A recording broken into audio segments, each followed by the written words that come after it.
I'll put the hypnol in the latinum and... Rudy, come drink this. Oh, That's so Raven.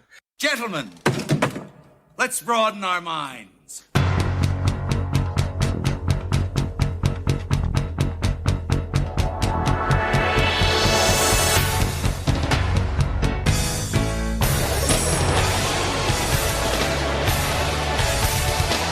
Are they in the proper approach pattern for today? Negative.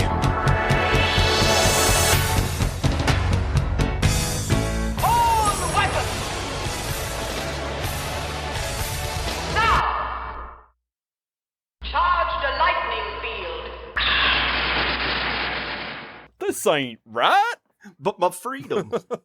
Why don't you just tell us about Star Trek and not any of your liberal goobity gop damn Antifa BLM junk? Now, I want to know about Star Trek and the perfect world that exists. I say unto thee. It's funny because Star Trek actually deals with certain things in the Bible. Flint was Methuselah. Was he now? He was Methuselah for sure. A big meth head, eh? Mm-hmm. Methuselah. That's what we should call older meth heads. Yeah, so you're going to take a left at the Yib and Yab, and then you're going to see a real Methuselah on your right. She hangs out there for about 3 or 4 hours a day. Dude, take a ride at Amsterdam. I think I'm going to legalize drugs. Okay, so there are certain geek explainer podcasts out there. A couple of them do the very rudimentary stuff. We're going to explain Sega, or we're going to explain Star Trek. We'll give you, the listener, the benefit of the doubt that you probably have heard of Star Trek and kind of understand the concepts in general. So we're going to go into more detailed aspects of that. Mm-hmm. The ethos of our podcast is delving in and explaining intricacies into geek culture. Mm-hmm. And I think one of the things that stands out within Star Trek, as opposed to a lot of other science fiction mainstays in our culture, is their unique economic system. Mm-hmm. And how it explains the universe overall and what makes Star Trek special. So we'd like to take you on a ride, a dilithium crystal voyage of the mind. That's pretty good. You could have said Magic Carpet Ride because they used that song in First Contact. Yes, they do. Yeah, not enough of it, though. It was too short. Plus, you couldn't pay for the actual song. You had to have someone cover it. Oh, that was Steppenwolf, I'm pretty sure. That was not Steppenwolf. That was 100% Darkseid's minion Steppenwolf. That might be true. He had a side gig where he just covered hits from the 70s. He had Granny Goodness on bass, and Desaad was the keyboardist. We got the man on the mic. He's in the Mobius chair. The audience is just packed full of parademons. When I say dark, you say side. Orion is like Pete Best in the Beatles. You know, I don't know, maybe that's it. I don't know, man. I don't believe in astrology. How do we still manage to use that weird reference? It pops up every once in a while. Just like the Gutenberg Bible pops up every once in a while. The Steve Gutenberg Bible? Yeah, we haven't done that in a while either. Hey, guys, if you keep listening, you might just got Guten. When the Guten got good. When the Guten, got Guten. good. When the Guten got good, the good got Guten. Oh, God, we're dumb. Oh, that's terrible. So much like Pokemon and Steve Gutenberg, Star Trek has a unique economy. All of these things are technically accurate, yes. Right, so it's interesting in Star Trek 2 because it's not in Star Trek 2. Yeah, I was like, but in Star Trek as well. Well, actually, it kind of is in Star Trek 2. They kind of touch on it a little bit. But unlike a lot of science fiction, in their world building, the economics of the thing both lay the groundwork for the premise, but it is never explicitly a part of the premise. You would think that in a world like anything that deals with some kind of economic system, like the class systems in Logan's Run or Out of Time with Justin Timberlake, or how about Elysium? I'm sorry, I just wasn't expecting you to pull out of Time with Justin Timberlake. I wasn't either. It just popped in there. In that one, you can buy time to extend your life. Which is a fascinating concept. It is. It's not a good movie. No, sometimes there are good ideas that don't make good movies. And then sometimes there are bad ideas that don't make good movies, like Sucker Punch. Unlike in a lot of those sci-fis where either the sci-fi element, the MacGuffin that it's built around, is the economy or something to do with the economy, Star Trek, the economy is a baseline for its entire narrative, but never explicitly made so. I think you're right. I think it's very unique in that sense. So we're going to try and break down how Trekonomics could work, do work in the show, and there are many theories about this, and a lot of study done. Bigfoot.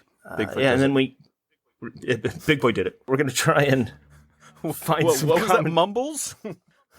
It was Mumbles, yes. I haven't even seen that movie in like 25 years. I watched it like a year ago. It was a deep pandemic watch, and it was like, wow. Did Beatty direct that one? Oh, boy. Was the score Danny Elfman, or was it just a cheap Danny Elfman knockoff? It actually got nominated for Oscars, too. For, I believe, makeup, and I think Pacino for Best Supporting. Wow. I know. I think it also got nominated, same role, for a Razzie, so... Was it Halle Berry that accepted her Razzie in person? For Catwoman. Yeah, it was for Catwoman. I assumed it was either somebody's house or the Ramada room at the Holiday Inn. I thought it was just a Reddit board where they post. I didn't know they had an actual event. Yeah, they have an actual physical ceremony. Anyway, let's break down the basic premise of the world in which Star Trek exists. In the middle of the 21st century, humankind finally did the unspeakable and had a nuclear Whoopsie. war. And the entire planet falls apart pretty quickly when nuclear exchanges happen. Most world governments are wiped out. Different factions emerge out of the chaos. 300 million people die. Almost every institution is destroyed. So basically, and this was all Roddenberry's thing from the beginning, basically the idea was that after that, the only way the human race can survive after a certain point is to band together and evolve socially instead of just physically. In fact, I was listening to a thing earlier today about the Great Filter theory. You heard that? Sounds familiar. The idea is that one of the reasons that the Fermi paradox exists is because there's this theory that every society that has ever evolved in the universe, they either bump up to that ceiling and then wipe themselves out, or they figure out how to become altruistic and then evolve socially through cooperation instead of competitiveness, and then they can live for millions of years. In that theory, a lot of researchers and philosophers alike have said we're about 100 years from that moment. We have to decide. Basically, when our backs are against the wall, what do? Do we do the right thing, or do we just let it all go to hell? So that's what happens to Earth. And in that course, the human race realized how close they came to extinction, and then decided that 300 million people dead, plus millions more dying later of radiation poisoning and starvation and, horrible living conditions. It wasn't worth it. It really wasn't that much fun. Paired with First Contact, right? I mean, when you're no longer alone in the universe, right, there are other species to interact with, coalesce, and come together as a species, as a planet. When the society was at its absolute lowest, bombed itself back into the Stone Age, but it still had all the knowledge and forethought of hundreds of thousands of years of evolution. And when they made First Contact 10 years after the war, things sort of became a little clearer. People just sort of had an epiphany. It's the most important moment, but that had been slowly building. And we can get into that later, too, with the General Green stuff and all that. There's a whole thing about that. So basically, the entire planet comes together, and not right away. It takes years, in fact, decades, for everybody to sort of get on the same page. But eventually, they work to distribute goods and resources, and basically they build the society that economic philosophers had always dreamed of. And then they were able to go out into the universe. They created the Federation and basically created a utopia on Earth and a cooperative union like the United Nations of other worlds of races they encounter. So that's essentially the foundation of Star Trek's whole thing. That's where we are. That's how we got to how the economics changed on Earth, was the war, First Contact, and then warp. Then in the 24th century, right? That's when replicators completely changed the game, right? Yeah. Well, here's the interesting thing about that. So they appeared in the 23rd century, and Earth had already come together and coalesced before the replicate. Okay, so all right, here we go. Okay, so Let's just say right off the bat, the reason that a lot of people theorize that Star Trek's utopian society works is because they're in a post-scarcity world. So because of replicators, well, when they discover how to change matter into energy and then back again, it eliminates scarcity on Earth because you can take any materials, waste materials or unused materials, and literally recycle them into other matter, including food and clothes and houses and things like that. When you live in a post-scarcity society, money has no meaning. It has no value. And in that situation, people work to pursue their passions, not because they have to. Everybody contributes to society because that's what keeps it going. In modern parlance, that's referred to usually as mutual aid. Except for, in mutual aid, which is usually an anarchist philosophy, the Federation does have a centralized government, but it's also not what we call communist, even though most people out there don't know really what communism is at all. They think authoritarianism is communism, and that's not at all the thing. In real communism, there would be no government. That's kind of the thing. It's kind of anarchist in that sense. Boy, there's a lot to get into here. This is a lot. In my mind's eye, Star Trek takes a leap economically when replicator technology becomes prolific. And then you can move on from any need for money-based economy when everyone has everything they need. But how do they become a semi-utopia pre-replicator technology? That's a question I've wondered for a long time, and that's something that they don't really touch on in some of the better research works on this topic, such as Trekonomics, the book by Manu Sadia? Yeah. Manu Sadia. Which is a great book and well researched and well thought out. But in that, of course, he talks about the only way that a society like that can exist is post-scarcity. As to your question, how did they do that before the advent of the replicator, which eliminated scarcity? Based on everything I have seen and thought about and read, it seems to me that to put humanity back on its feet, they had to figure out how to redistribute resources because the world was in shambles and people were starving.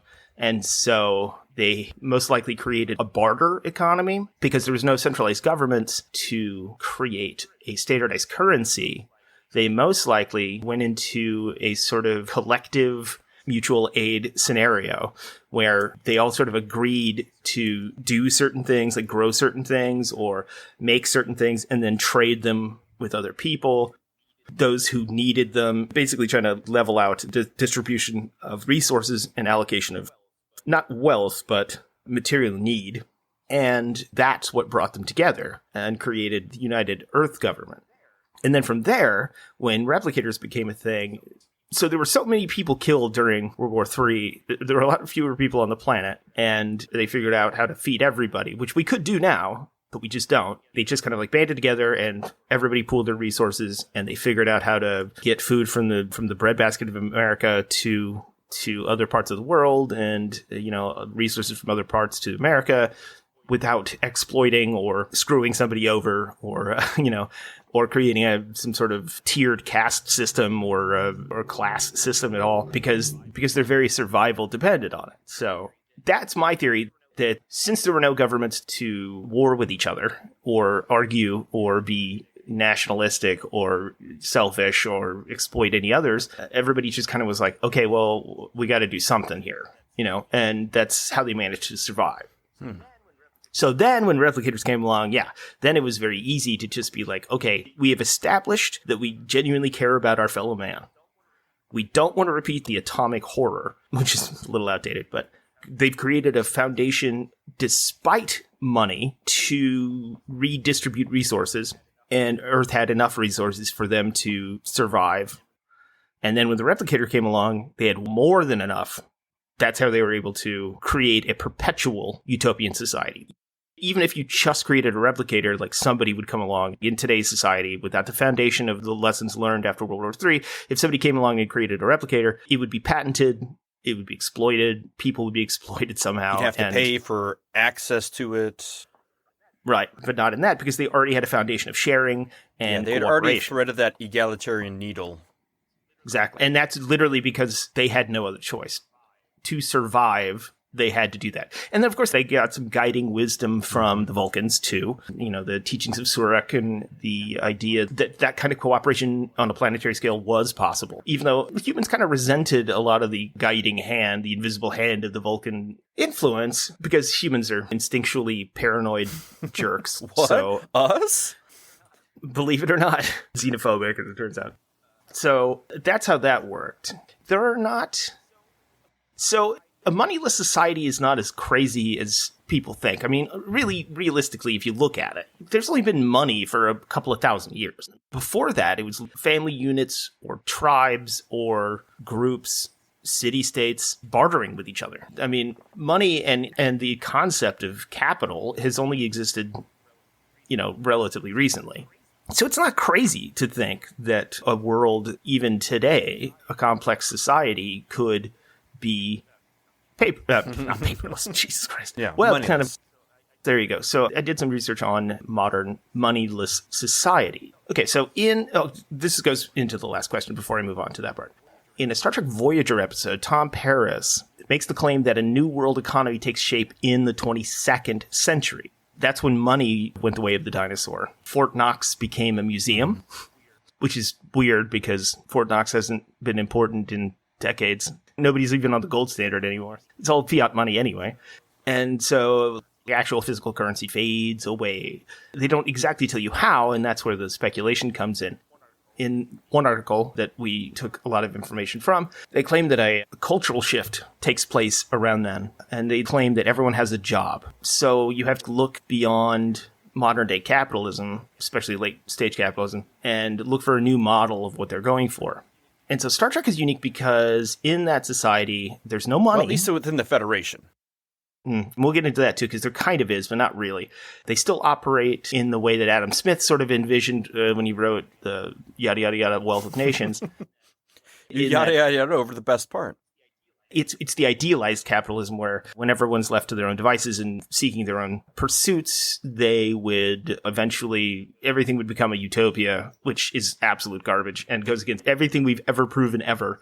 But they also are not centrally planned. So it's not like our weird, dumb interpretation of communism or socialism. It's still a democracy and everybody still has private property and everybody is still perfectly able to go and do whatever they want. And so they've figured out a different system, obviously. It's post-capitalism. It's a different kind of thing. We have to figure out exactly what that is. Once you decouple labor from reward, then you have to find a reason for people to do jobs for society to continue to persevere.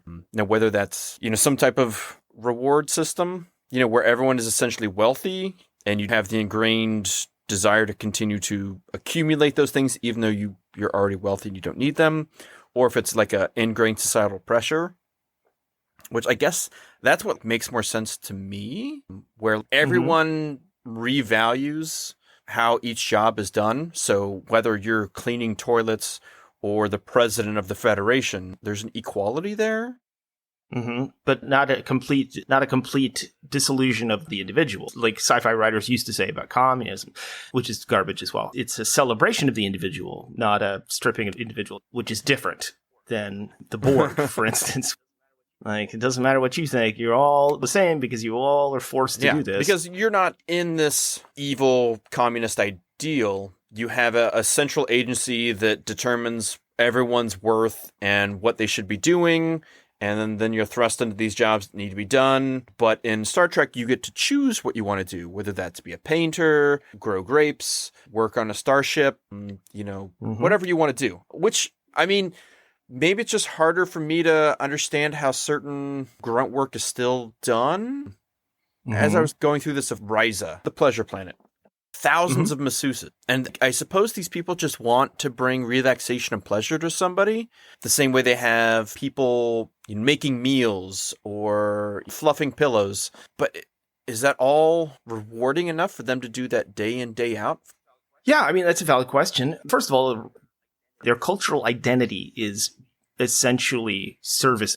And it's been ingrained in them socially. It's part of their nature to want to do that. It's part of their ethos.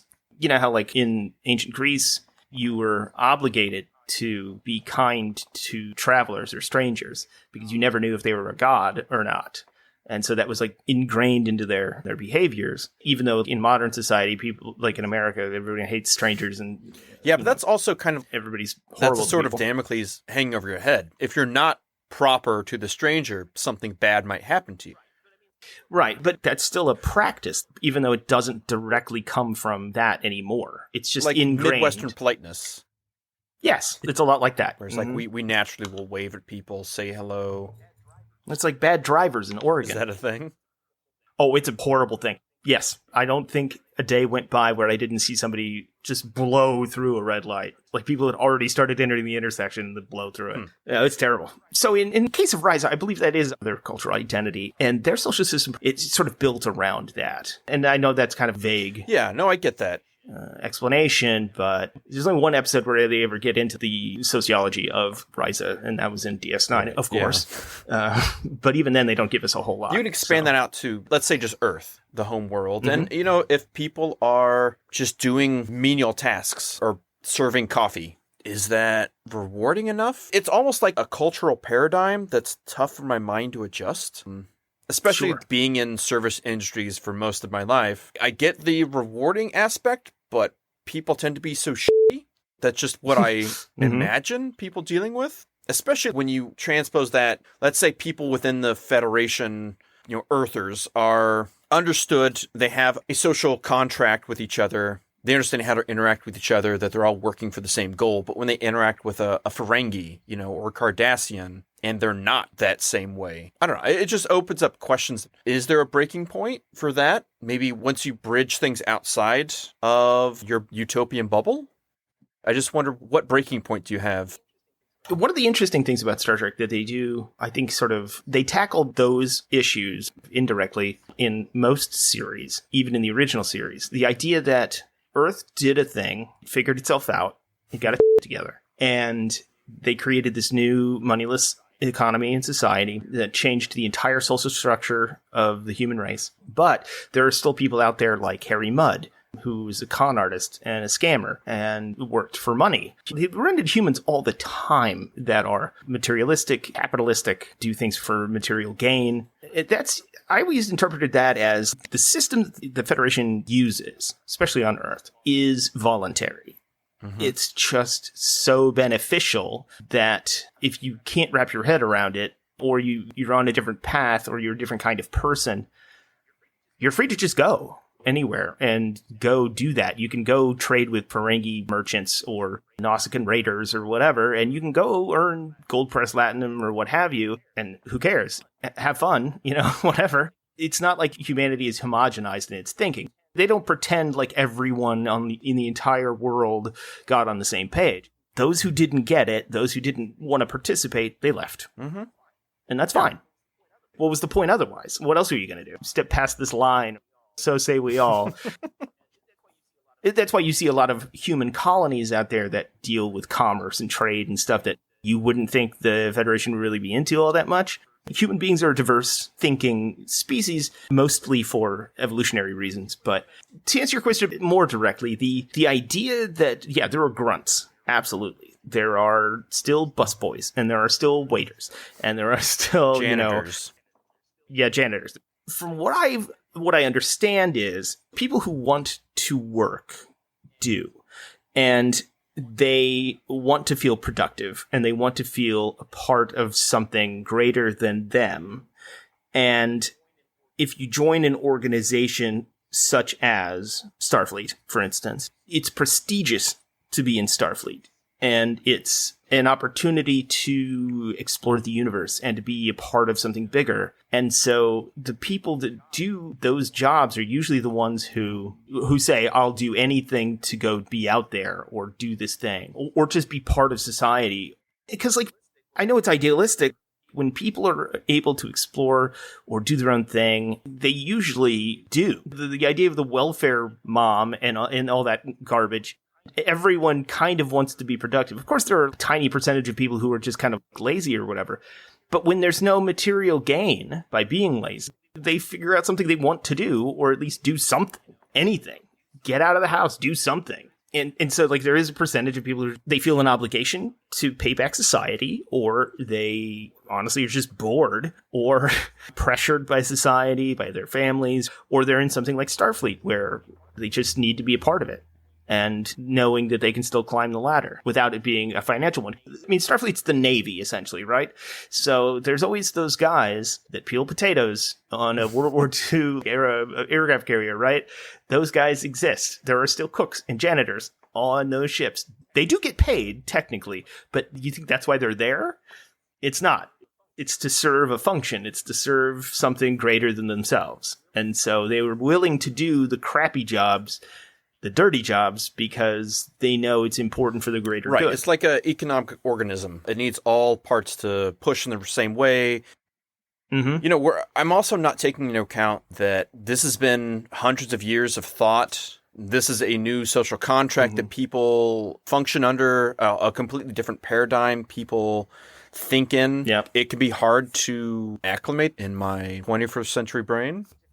It's really difficult for us to wrap our heads around it because we live in a situation that's kind of absurd to not have money. We don't have context for that. And we're so afraid of it that we basically created the Cold War because we were like terrified of the possibility of any other option. Yes, it is more ingrained in that society. You know, if you're a kid that grew up in the 22nd, 23rd century onward, you're taught the old systems, the old way we used to do things, caused hundreds of millions of people to die and almost destroyed your home world. So let's not do that anymore. You know, it's just part of the fabric of the social zeitgeist of Federation kids. It is a mindset thing. Even in modern societies, there's all sorts of things that are ingrained. In fact, there are societies today on Earth currently that don't use money. It's not crazy. In fact, there are legitimately major nations, first world nations, that are moving toward eliminating money, or at least moving toward a universal basic income, which is kind of a first step into that. The basic idea of this whole thing is that we're a community. We have to rely on each other to survive so that nobody has to struggle for basic needs or live in squalor. And that's even more basic than a barter system, because that's based on trade. It's about generosity, gratitude, and kindness, instead of what capitalism encourages, which is greed, envy, screwing over your fellow man to get ahead. An artificially created competitive nature. And a lot of people call that the gift economy, but we can get into that later. But so there are people in the world today that do live in moneyless societies. For instance, the people of Anuta, which is an island in the Solomon Islands archipelago, they have a gift economy on their small island. Their economic philosophy is called Europa. Things are shared freely among the families on the island. Everything from nobody owns the land, everybody shares the food, nobody ever struggles, there's no class system. Basically, the islanders there farm the land, and since they practice crop rotation, which is really important, highly prized or even rare crops are given freely to families currently stuck farming less desirable crops. So, yeah, of course, occasionally they interact with the outside world. They do sometimes exchange money or whatever, but the money's not worth anything when they go back to their homeland. They live in a perfectly sustainable, moneyless society. Then there are the Yanomami, or Yanomami Indians in the Amazon region. So they don't view wealth in a material sense. They believe wealth belongs in the family unit. They've survived for centuries, even when colonialization enslaved them, took their land, tried to integrate them into Western capitalist society. They've never had cash. They've never had money. They grow their own food. They fish for what they need, not for excess or for profit. They only fish for what they need to feed their families, and everything else, any additional stuff, is bartered within groups inside their society. So it's a free exchange of materials, not by a centralized government, but from the network that they've created of equal standing families. And a culture. Yeah, exactly. And it's not small. I mean, there are 35,000 of them on that island today. I mean, it's not like it's like 40 people, which even Jim Jones couldn't figure that out. You know, like these people all really do care about this, and they've been doing it for hundreds of years. The John Bielumila are tribespeople that meet and use the barter system to gain various goods like cattle, trinkets that they make that aren't really worth anything except for to admire by the other people who obtain them. Furniture, kind of like the Amish do, that kind of thing. Food. And it's literally a marketplace for different poor tribes in India to come together and just exchange with no class issues, no standardized currency, no profit motivation, just exchanging this for that based on need. And that's it. And then that's just a handful of, there's tons more that exist to this day and that have worked for hundreds of years. There's no reason why a larger society couldn't work that way. Not to say that wouldn't be difficult or have its trying moments. Oh, sure. Transitioning to that. There are a lot of people who've written about the transition to moneyless societies, and that's a very long topic in and of itself. So the way I've always looked at it is money doesn't matter because material goods don't matter. If you can always just have everything you need, nobody's going to try and screw each other over to get more unless you're a certain type of person, and that type of person doesn't usually live in the Federation. They usually just seek their fortune somewhere else. Right, because it's no longer about attaining material goods. It's about bettering yourself and bettering the society. Right.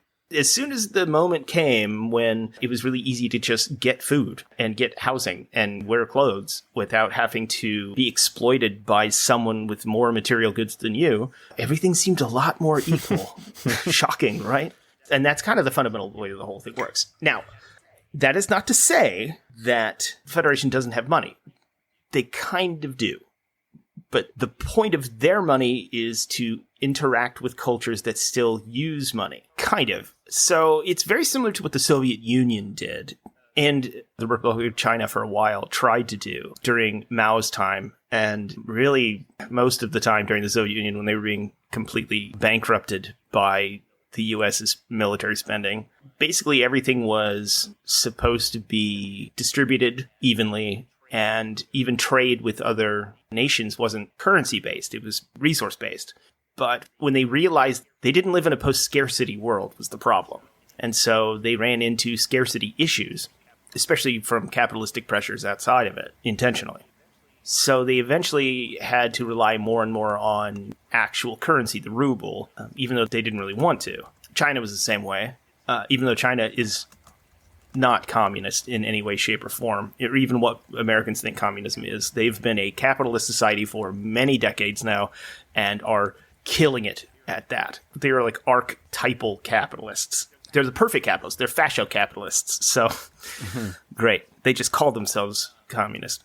So, in much the same way, the Federation realized that it had to deal with other cultures that didn't use money. And so they created the Federation credit. Now, the credit is just a standard unit of currency, like the dollar. And everyone who works in Starfleet, is awarded credits for their work.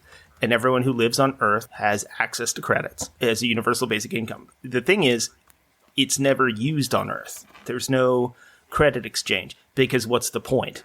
It doesn't matter. But within Starfleet and interacting with other cultures, that credit is backed up by, I'm not sure what, probably some sort of resource. I don't know. It's probably not dilithium, but something in that vein. Yeah, because the things that, at least in a Star Trek post-replicator model, the things they can't create seem to be what? Antimatter, dilithium, latinum, and living things, right? At least that's what the Federation's replicator technology can do. And so, like, what dilithium and antimatter are used for energy and propulsion, and latinum is kind of like space Yeah, gold. so latinum's funny because it's a liquid that is considered extremely rare and unstable, so therefore it can't be replicated. To stabilize it, they the people who use latinum, because it's a liquid, press it into a matrix of gold, almost as an FU to Earth and to the Federation, because it's worthless gold that you can replicate at any time that is now not worth anything. It just kind of houses the liquid latinum. So it's just a tongue-in-cheek poke at why we think things are valuable. Because think about it, like, gold isn't valuable. Diamonds aren't valuable. Diamonds are extremely common. It's because certain syndicates hoard diamonds, they can set a market price and they're considered rare and valuable. They're not inherently valuable. It's carbon. It's everywhere. But hordes of diamonds are being put in a warehouse somewhere by like the De Beers family. Hordes of diamonds are being hoarded? Believe it or not. So all you have to do is add a D. It's my favorite thing to just add a D. Yeah, it is. That's why a moneyless society isn't that crazy, because these things don't have value until we ascribe value onto it. Diamonds are not a thing we need to survive. They're not a thing that we use every day. It's just like gold. We consider those things valuable, and our economy used to be based on gold. But who cares? It's gold. What does it do? Nothing. It's kind of soft. It glitters. It's kind of pretty, I guess. That's it. What is gold used for? It's a good conductor, right? Sure, but the fact that we consider it valuable has nothing to do with the fact it's expensive to use gold as a conductor. It's not a useful item. Okay, so the only value that gold really has is, as you say, a conductor, which is true. Use it in a lot of space applications and things like that. But one of the reasons it's hard to do that, it's expensive to do that, is because we decided the gold was worth something. It's not expensive because we need it for those applications and it's rare because of that.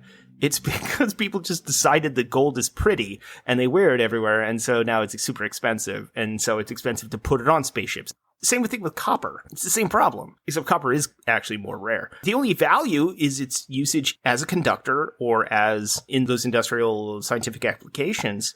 But that doesn't drive its market value. It's not even related to it. And diamonds, yeah, they use them in saws and things, but like you can use a jet of water to do the same thing a fracking diamond saw does. It doesn't matter. It's not worth anything. And it's not even rare. So, I mean, the idea of wealth and value and the idea of money in itself is a fiat concept. It's made up, and the only reason it has any weight is because we just agree that it does. But if we just stopped agreeing to that and agreed to something else, the world would be a way different place. We don't even use a gold standard anymore. We literally have no standard of value to our currency except what we decide it is based on magic, I guess. I mean, there is no gold standard, so that's it. Yeah, it's a social construct. Yeah, it is. So it's not crazy to think beyond it.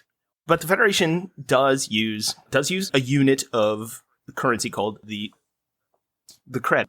Jesus Christ, was my brain not working? The cred. Federation credit, yeah. They talk about it in Star Trek IV. They talk about it in Mirror Mirror, the original series episode. They talk about it in Trouble with Tribbles. Uhura had to use several credits to buy a tribble. In Mirror Mirror, it made more sense because in that one, it was Mirror Kirk didn't know where he was in our universe, and Spock realized he wasn't the real Kirk, and he threw him in the brig. And Kirk was like, what is this, Spock? Do you want credits? Is that what this is? Because they're evil, so of course they rely still on currency and accumulation of wealth or whatever. Which really gets to the whole heart of this. This is like Gene Roddenberry's idea that we don't want money. This is going to be a place without money, a utopian society that is moneyless. And so that kind of needed to be worked into all of these universe creations because it's an important part of what he wanted. Right. His vision. Absolutely. And I think his vision is beyond him, too. I think he created a great thing that I don't think he realized he had a hold of. It's one of those things where other people fleshed out the potential of his idea more than he could have ever. The evil version of that would be Scientology. In specific episodes, they talk about commerce. Commerce still exists. Even in societies that don't use money, like Vulcan, for instance, who are now part of the Federation, so that doesn't matter either way. But before they joined the Federation, they didn't use money, but they still had an active commercial enterprise, pun intended. They had trade vessels, they had an entire trade guild, because resources are still needed, especially exotic resources are still needed, and those are still rare. But since money doesn't matter, they trade for other needed resources, the heart of bartering and the trade system. And so those are still things that exist, but the rest of the other capitalistic stuff doesn't matter. We're beyond capitalism at this point. And they talk about that a lot in the Harry Mudd episodes, too, because he was wanted for, like, defrauding Vulcan merchants or traders, but applying the rules of Star Trek to it guaranteed they only traded in currency because they were dealing with a race that didn't. Did you know Harry Mudd was born in St. Louis, Missouri? I was not aware that that fictional character was born in St. Louis, Missouri. Will be born in St. Louis, Missouri. St. Louis, but he's still a Missourian, so that's fine. Represent. Yeah, represent. So Mo, that's what Nelly used to call his entourage. Instead of like bro or brother, they would call each other Mo. That's a thing. That's a thing that's stupid that existed. And as a Missourian, we were like, oh, really? It's just you and Chingy doing that back and forth, and everybody else is like, oh, Jesus Christ. I applaud you for remembering Chingy. Well, he tried. He tried. A lot of people tried. Don't forget the Saint Lunatics. Let's go back to Star Trek land. Okay, so in Star Trek, there are some seemingly contradicting moments or, elements in it. Like, for instance, the Picard vineyard or Cisco's in New Orleans. Or Kirk having that house. Right, yeah. Private property, you would think would go against that, but it doesn't contradict anything. It's just kind of complicated. Yeah, like even in the episode The Visitor, the Deep Space Nine episode, future Jake Sisko owns that house. You know, they own it. They still have it. It's not like things have changed from social capitalism in that sense. It's odd. It's kind of having their cake and eating it too, in a way. Mm-hmm. Fair enough. I mean, you assume that some things are an agreed upon, you will utilize this resource in the best way possible. Mm-hmm. You know, like Cisco making food, keeping a cultural heritage alive and making food and serving food and providing this experience that a replicator just can't do in the same way. Mm-hmm. Same way that Picard's Vineyard, I'm sure it's probably grandfathered in. That's generations past, right? I mean, maybe even pre-World War III? Oh, yeah. Pre-World War II. Yeah. So, I mean, I'm assuming there are still those things. But one has to question at what point, something like, let's say the Queen's property, the property of a government. At what point does that become distributed to the masses? At what point are people allowed to do things with that? Or do they just retain that property? I mean, that's one of the only resources you can't create is land. You can print money, manufacture diamonds, and people are a dime a dozen, but they'll always need land. It's the one thing they're not making anymore of. Well, exploring the stars kind of solved that problem. Yes and no.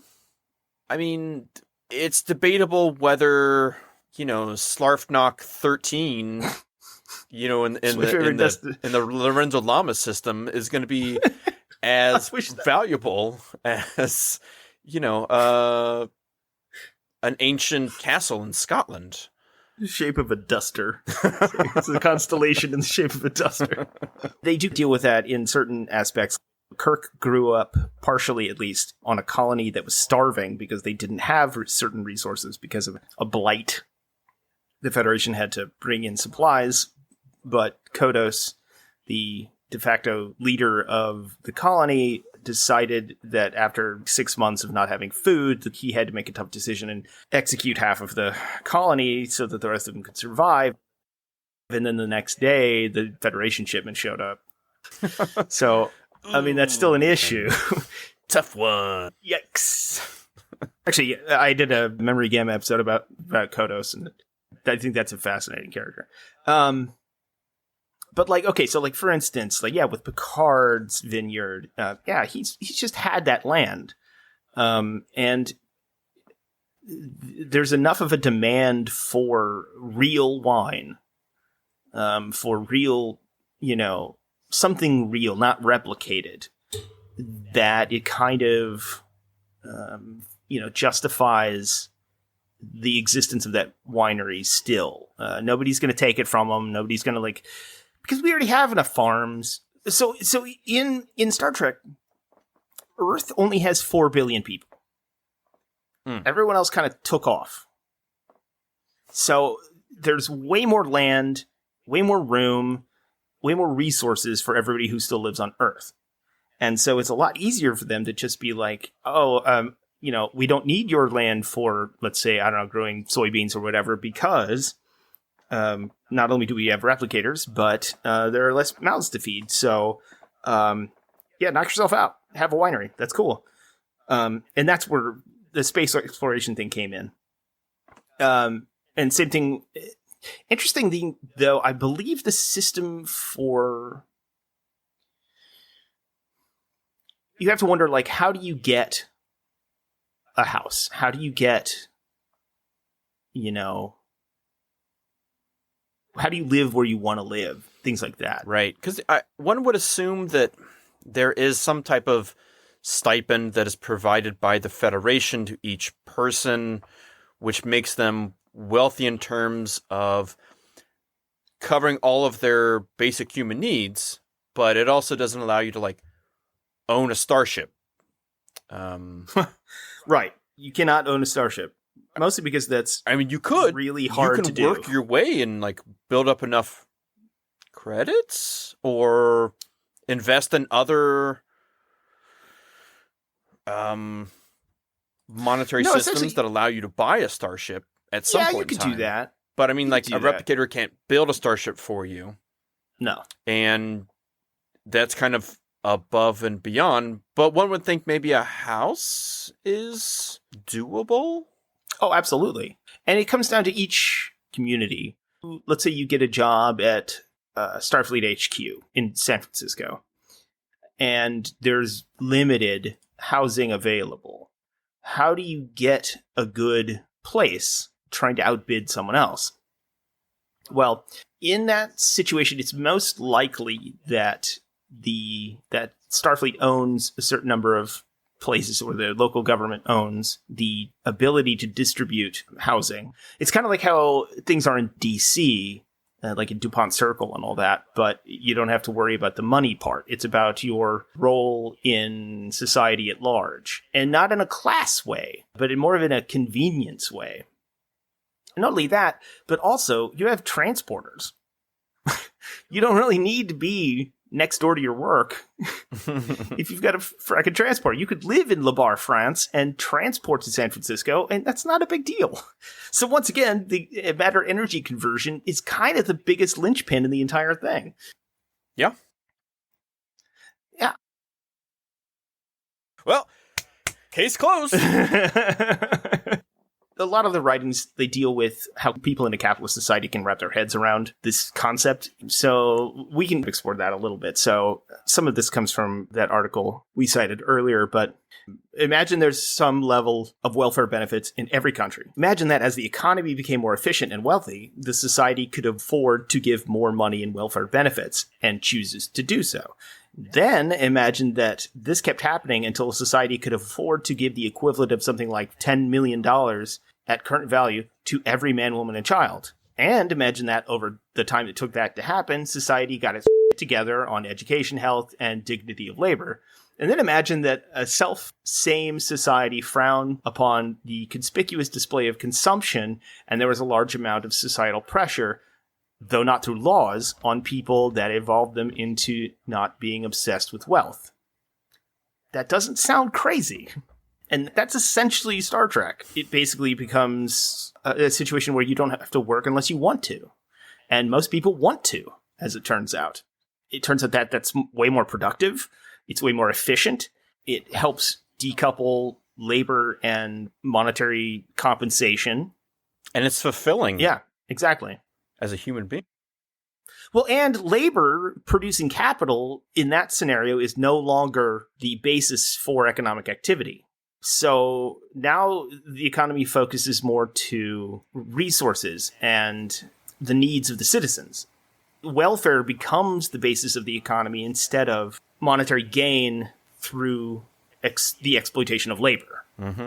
It's funny because it's both Marxist and it subscribes to Adam Smith at the same time, which seems like completely like matter and antimatter. Yeah. But it's Carl Smith. Carl Smith. He sounds like he was the GM for the Chiefs at some point in the past. Carl Smith had awful draft. Never drafted a quarterback in the first round, man. So the amount of welfare benefits available to all citizens in this scenario is in excess of the needs. So there's no need for competition, value, monetary gain. It doesn't matter. money is irrelevant in the eyes of basically everyone who lives there, whether it's there or not, i.e. credits. And resources still are needed and are still allocated to people in some manner, probably through the centralized government. Well, it could be decentralized. I mean, it is, in that scenario, the world Earth government. But they also break it down, I think, to, though there are no more nation states per se, there are still municipal areas. This is a good passage from this article, too. It says, resources are still accounted for and allocated, presumably by the amount of energy required to produce them. That's why when you're in Starfleet Academy, you're only given a certain number of transporter rations. You're not allowed to beam home every night. I think that's partially because don't do that, but also the amount of energy required is completely unnecessary. They talk about that in a DS9 episode. From a capitalist perspective, let's say that though that amount of energy is credited and then subtracted from each citizen's allocated amount of resources or whatever credits or what have you. But most people wouldn't know that or care about that because there is no monetary system. There's no measured currency. And it's probably doubtful people are using to excess. If you were able to look at your quote-unquote bank account in Spaceland, it would be in reference to the movie In Time, that the most popular movie that we could possibly discuss. Nice. It would be like having 1 million hours instead of like constantly being another 5 minutes. So another 5 minutes of your workday added to those 1 million hours. Who cares?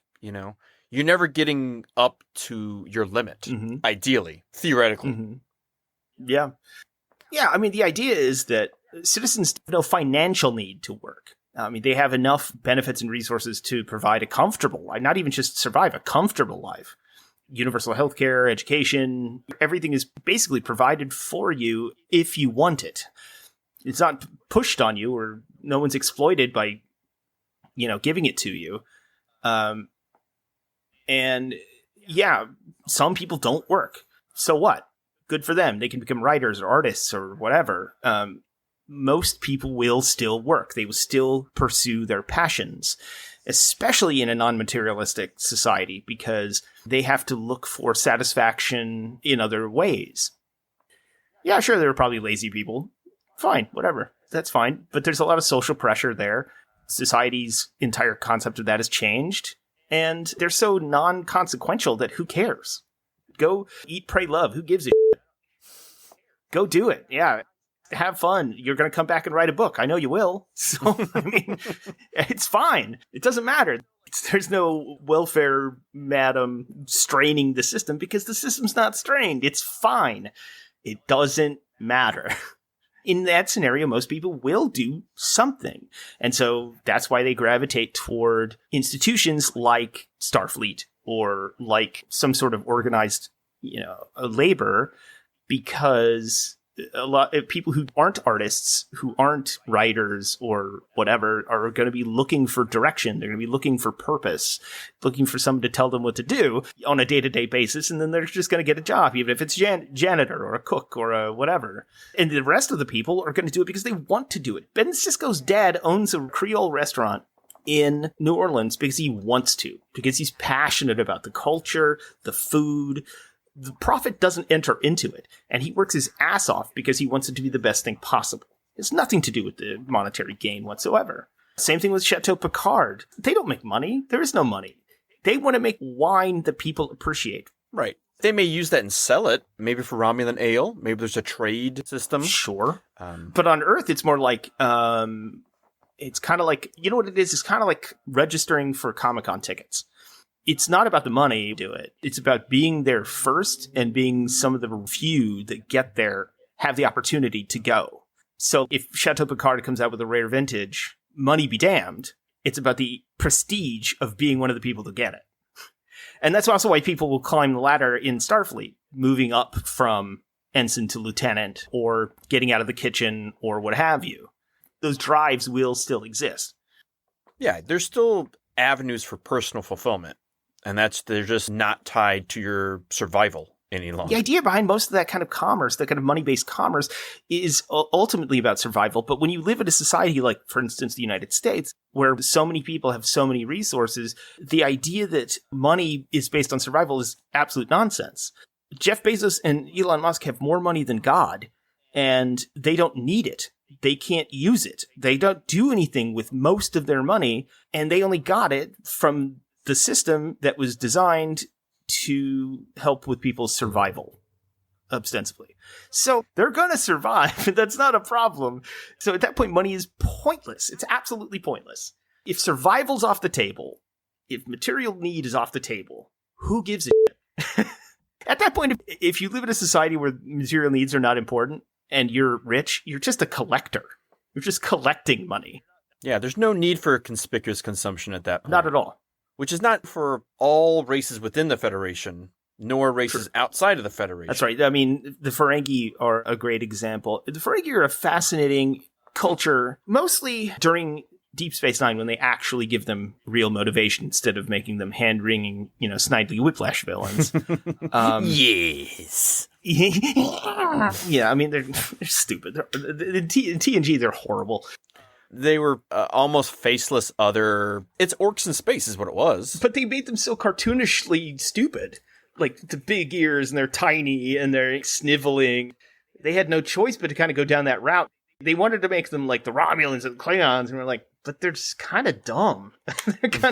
They're not really that cool, so what do we do? And they're like, well, let's make them the comedy relief. Let's make them the flaws of humanity. Big spoiler alert here, kids. All the alien races in Star Trek are flaws of humanity.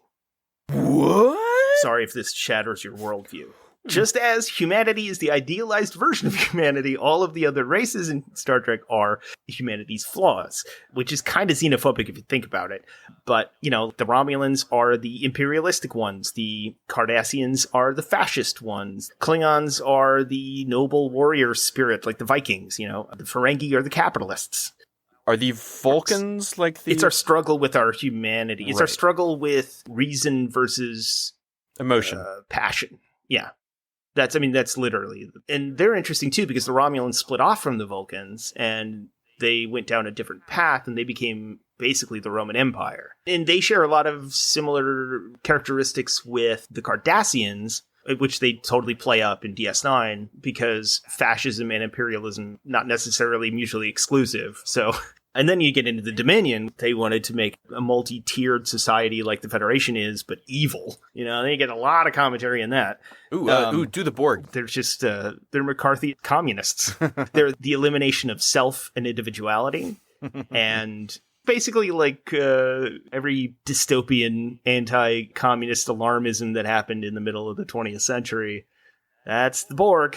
Which is funny, because they were originally supposed to be a different commentary. They were supposed to be like the xenomorphs. They were supposed to be giant bugs that worked as a hive, but they didn't have the budget to do that. So they just slapped cheap prosthetics on dudes, and we're like, well, now it's this. And so people read into it differently. But Right. I mean, it still worked. Still quite evocative. It's very good, but imagine if they were giant robotic xenomorphs. That would have been way more cool. Pretty balls out, interesting. Yeah. Of course, you never would have gotten, best of both worlds, but, whatever. There's an assimilation, a red scare that could infect anyone that you wouldn't get with your bugs. It's the Invasion of the Body Snatchers commentary. Mm-hmm. Being assimilated into the unknown, a unified malevolent entity, the Red Scare stuff that I'm sure has different commentary now. If they had remade that, they probably could make it a different way. But so the interesting thing about the Ferengi is that when they finally start giving them character, when they finally decided, okay, these are just going to be the capitalists. These are going to be the characters that represent greed and materialism, which is really shallow and two-dimensional. And so when they decided to finally give them character, they actually fleshed it out with a Ferengi religion. Their entire philosophy is called Great. Well, I know their religious text is the rules of acquisition? Yeah, their entire society is based on basically the capitalist version of the Ten Commandments, the rules of acquisition, and they're about how to live your life as a pure exploitative capitalist.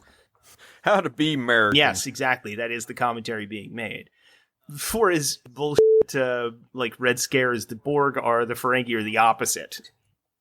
The Great Material Continuum That's what it's called. That's their underlying religious philosophy. They sometimes call it the Great River when they want to be folksy, I guess. And this comes from their philosophy. It says, they see the universe as having millions of worlds, all with too much of one and not enough of the other, with the great continuum flowing through them like a mighty river, from have to want and back again. As such, it was a force that bounds the universe together. It's like a weird capitalist force, I guess. To get everything you desire in life, you have to navigate your ship through the continuum with the entrepreneurial skill and grace. In practice, this means that material taken from one area had to be replaced or paid for through other means, while avoiding obstacles and pitfalls. If one region had a shortage of one type of good, but a glut of another, while another region had too much of the former and a shortage of the latter, then the great material continuum would carry the excess of one region to the dearth of the other. Which is kind of idealistic. It's kind of Adam Smith idealism. But they feel like their role in it is to facilitate the movement of goods through the great material continuum, which is fascinating and really not that different than how the Federation's economy works in a different approach, like from the other angle. Yeah, it's the yin and yang of really... Yes, but the Federation does have credits that it can use to interact financially with cultures like the Ferengi. They're not really all that valuable. People don't really like Federation credits, but they'll take them if they have to. Kind of like American Express. Never leave Earth without credits. Latinum, it's where you want to be. It's a good one, actually. Yeah, so I mean, that's... Yeah, so I don't even remember where I was going with that. But. Yeah, it was just an exploration. I literally have 30 pages of notes here. Yeah, I mean, this is kind of something we could go on and on with. Right. Do you have, like, a point you want to get to, or... I feel like we've covered a good synopsis of the general thesis of Federation economics. Yeah, it's good broad... It's the gist of it. Yeah. If anybody's interested in specifics, we can do another episode and dig deep into this bad boy. But essentially, it sums itself up with human beings got better because we almost died out. And through cooperation, created a more evolved sensibility than material gain. And then figured out technology to eliminate the need for material gain completely so that premise wouldn't die out. And basically has everything they need. So there's no need for money. You know, I mean, they still trade for stuff. They still need rare things like dilithium and things like that, but they do it through trade and the barter system. There's still commerce. It's not like they're not allowed to own private property or something like that. It's just that they live basically the American lifestyle, except everybody can have everything. And so there's no need for class, money, any sort of like social striation. It's not necessary. It just doesn't matter. That's kind of how it works. Yeah. And that's why the Federation's able to do the things that it does. There's a reason it's utopian. It is an ideal existence. Money not being the driving force in everyone's life. That you can be the best person you can be for yourself and for everyone else. And find your own way. And not in an implausible way. Not in a dystopian way and not in an implausible way. I guess you could boil it down to when our backs are against the wall, what do? Do we work together to save humanity and become the best version of ourselves? Or do we give in to our base instincts? Yes. Well, even more than that. Our base instincts, as destructive as they are now, do we figure it out to survive? That's the ultimate question I think Star Trek poses. Do we figure it out or not? I mean, it still comes down to the great filter. Do we figure it out and survive another 1,000,000 years? Or do we die out in 100 years? I don't know. We'll find out. Yeah, but it's fitting that Trek was your favorite, because, I mean, you're an optimist at heart. I am an optimist. I am a Blue Lantern. I am a Star Trek fan. What other choice do we have, you know? Oh, you could easily be pessimist. Everything sucks. Everything's going to get worse. There's no hope for the future. That's cynicism. Everyone wants something good to happen, and they all believe in the hope that can happen. Otherwise, you're a nihilist and you kill yourself. Sounds exhausting. Otherwise, you're Elliot Smith. So that's something we may revisit in the near future, especially if you guys want some more detailed discussion of money in the noble future. It's a basic overview. This is a very complicated thing, but this is definitely something that people have thought about. And it's not like we're on some sort of Twilight message board where people are deeply analyzing things that don't matter at all, that no one cares about. We're talking about the future of society, the theoretical direction society could take, and the plausibility of a moneyless society. And we barely even touched it. Yeah, well, we hope that you guys learned something, that we charged your dilithium crystals properly. That's not how dilithium crystals work. You feel something. Yes. They're just dilithium crystals are a pass-through for matter and antimatter. Yeah, Yeah. Okay, well, I see. We could talk about that too, because the entire Trekonomics thing comes down to the conversion of matter into energy and back again. And I have a bunch of research on that too. This may be a series of Star Trek explainers. What if we just talk about the Force? You're still on that Ringo bit. I don't. Ringo would have made a hell of a Jedi. Well, maybe. He did a lot of cocaine. So and maybe. he doesn't really help anybody. So he's Mace Windu. I won't train the boy. Well, thank you all for listening. Come back next week for some more shenanigans. If you wouldn't mind liking, sharing, subscribing, that would really be cool. If you want to give us 5 dilithium crystal review on that there Apple, iTunes, Spotify, Pod Banks, whatever. Okay, Boomer. If you want to just touch the magic box and tell all the wizards how good this here pod thing is, we'd greatly appreciate it. Is this like the radio? It's the radio, but you can listen to it. It's like in that commercial that Tom Selleck voiced over from AT&T back in the 90s. Yes. Wow, that's a deep cut. All right, so Yeah, look I that don't- up. Was he fighting runaway spiders? No, he was fighting Gene Simmons, but I really wish it had been Runaway Spiders. or like what was it, a Johnny 5 knockoff or whatever. Johnny 4.5. Or the next evolution in the robot from Chopping Mall. Yes. Right? Awesome. Yeah. No, it's true. Yeah, it's pretty true. Pretty close. All right, say the line. All right, well, thank you, ladies and gentlemen. Don't forget to support your local comic shops and retailers. And on behalf of Dispatch Ajax, we would like to say, Godspeed, fair wizards. Bligow. Mr. Sparker, when I was 6 years old, my father said to me, Please, go away.